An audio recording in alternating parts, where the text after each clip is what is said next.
Are you by any chance Martin Berkhan? Yes, that is me. You are the creator of leangains, the popular intermittent fasting regime. Is it anything like the warrior diet? Sort of, except that my method entails 16 hours of fasting and 8 hours of feeding with specific macronutrient ratios and pre- and post-workout nutrition. One of my bros tried it and lost 10 pounds of muscle mass. Doesn't fasting put the body into starvation mode? This so-called starvation mode happens during times of actual famine. Not after skipping a meal or two. Most studies show no impact on metabolic rate until 72 to 90 hours have passed. It is basically a myth propagated by ignorant personal trainers who get all their information from muscle magazines and bb.com. As for your bro, what kind of workouts did he do? He did HIIT circuits and body weight workouts with little to no rest in between sets. So I am guessing that he was always changing his workout parameters. Did he even carry a log to track progress, or go for PRs on the big lifts? Was he trying to improve his conditioning or increase or maintain his muscle mass? That's not how you train for strength and muscle gains. Tell your bro to stop following such a retarded regime and hit the squat, bench, and deadlift hard and heavy. I see. But don't you have to eat 5 to 7 times a day in order to keep the metabolism going? Every time you eat, your metabolic rate raises slightly. This is known as the thermic effect of food. The amount of energy expended is directly proportional to the amount of calories and nutrients consumed throughout the day, not in the amount of meals.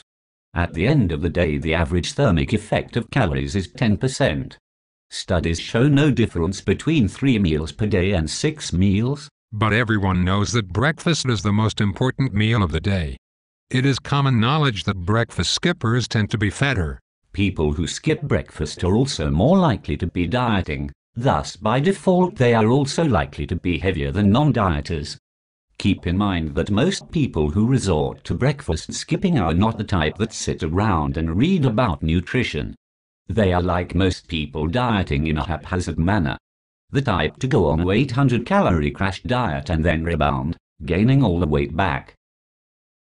As for me, I have not eaten breakfast in almost 5 years, and I effortlessly maintain single-digit body fat year-round while frequently gorging on cheesecake, ice cream, holiday feasts and happy hour drinking binges. Won't strength and muscle gains suffer with fasting? Many of my clients work out exclusively in the fasted state without any impairment in strength.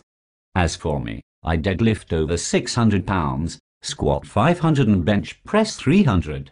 Most of these numbers were achieved in the past 5 years fasting every single day. But you are kind of skinny. The biggest guys at the gym all eat 5 to 7 meals a day. First off, I am naturally built and use no other supplements than multivitamins, fish oil and creatine. I am at around my maximum muscular potential, especially at my lean state. Secondly, most guys who claim to be huge either have a lot more body fat than they claim, use anabolic steroids, or are genetic freaks. In most cases it is the former too.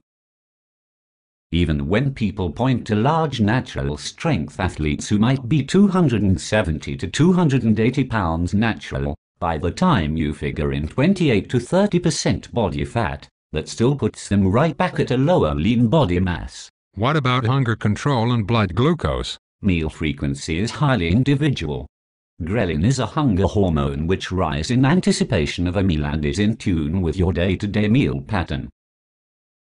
This is also part of why you can go for 16 hours without getting hungry once you get used to it. I never am. Moreover, you'll be pretty damn satisfied for a good period of time after downing 1500 to 2000 calories in a single sitting. I never felt satisfied with tiny meals. As for glucose, contrary to what many people seem to believe, blood sugar is extremely well regulated and maintained within a tight range in healthy people. It does not swing wildly up and down, and it doesn't plummet from going a few hours without food, or even a full day without food. People seem to believe they will suffer severe hunger and mental impairment from not eating every so often. Which of course is absolute bullshit.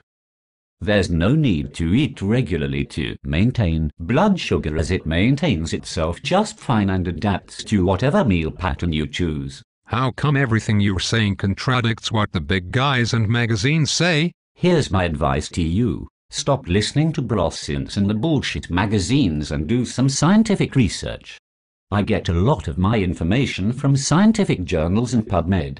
It is not as fun, but I can assure you, you won't be inundated with ignorance. Okay, sounds good.